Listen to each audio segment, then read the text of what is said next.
CIA hones its techniques for getting at the truth. The potential victims for interrogation are endless. Defecting scientists with valuable information to share. Suspected double agents selling secrets to the communists. All are fair game for the CIA. A person would be taken to a safe house in a secure location. They would be kept there for a period of at least days. They might have sleep and food deprivation. They would have possibly alcohol, barbiturates, hallucinogens, and other medications administered. And then a variety of interrogation techniques would be applied. In order to fully test these techniques, the agency must pursue the interrogations to the bitter end. There was an expression the CIA was using called terminal experiments, which were experiments that would lead to death or vast injury to the person. Among those who witnessed these experiments is Fort Detrick scientist Frank Olson. His passport shows several trips to Germany, including summer 1953. He is deeply disturbed by what he sees. On his way home through England, Olson visits once more with intelligence consultant William Sargent. To quote what Sargent told me, Frank was very different when he came back that time. He was quite aroused, in a sense, angry, upset. William Sargent is convinced the CIA now has a serious problem. Its Cold War secrets are no longer safe in the hands of Frank Olson.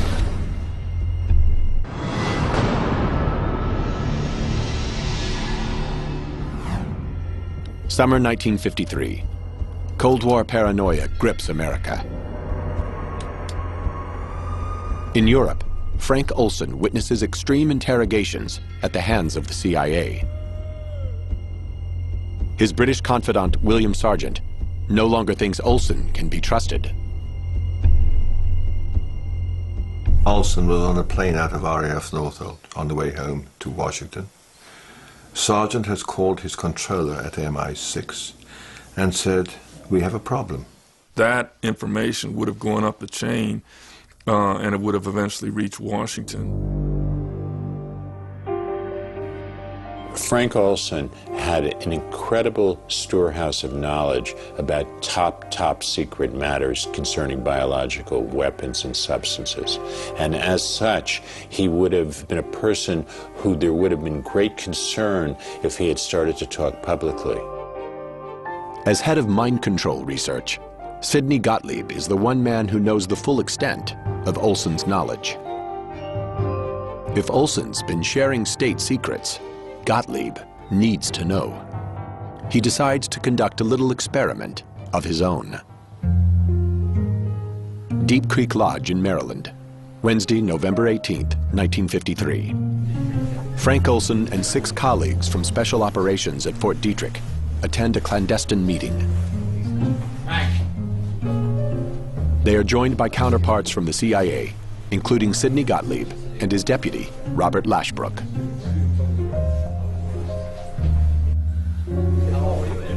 According to CIA documents, after dinner on Thursday night, Gottlieb slips a small amount of LSD into a bottle of Cointreau. So according to Gottlieb, when I met him, they were concerned that what if a scientist was kidnapped by the communists, and what if the enemy drugged that scientist, would he be forthcoming? And they were going to test this by staging a scientific meeting and drugging the participants. And that my father was just one of a number who got this drug.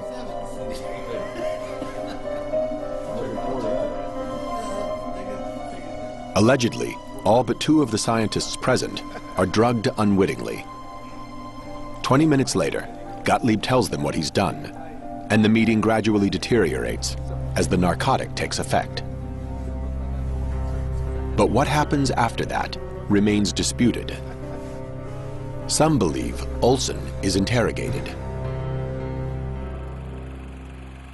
When Olson returns home, he is profoundly affected. He wasn't hallucinating or anything remotely like that. He was simply somber and was upset.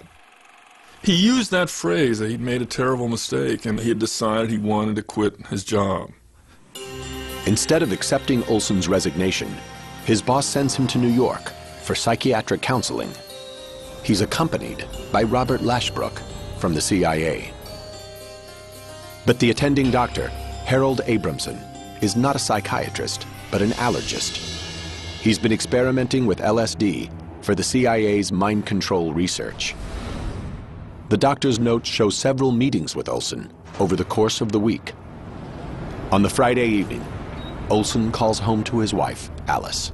He said he was feeling much better. He just wanted to reassure her and said he'd, look forward to seeing her the next day. But at 2 o'clock on Saturday morning, Frank Olson falls from the 13th floor of the hotel to the sidewalk below. The CIA claims it's suicide. They offer no explanation to the family, but secretly conclude it was triggered by the LSD given 9 days previously. If William Sargent was right, and Frank Olson was a security threat to the agency, his death silences him forever. The secrets of the CIA's experiments remain safe, for now. After the Korean War, disturbing new intelligence reaches Washington. Hundreds of American troops are still being held captive, subjected to brainwashing experiments, and then killed. Mind control research back home intensifies. The new goal is to cause an individual to become subservient to an imposed control, to the point where he will perform acts against his will and then have no memory of the act. The search for a real-life Manchurian candidate begins.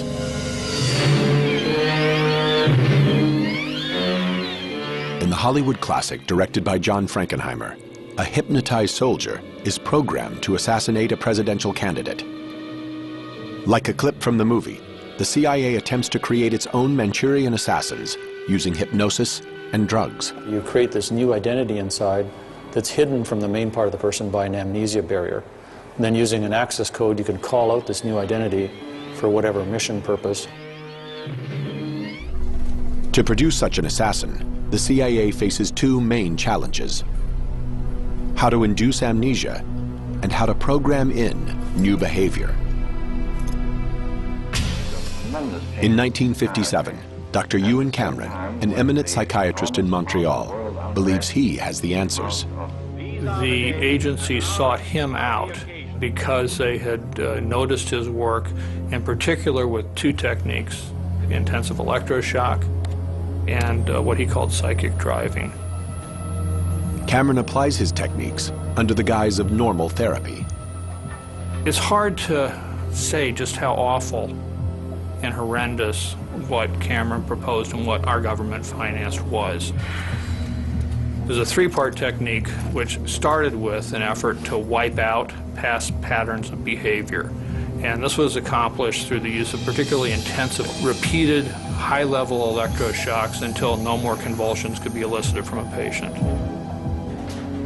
Cameron then plays tape-recorded messages through helmets that are locked to his patients' heads.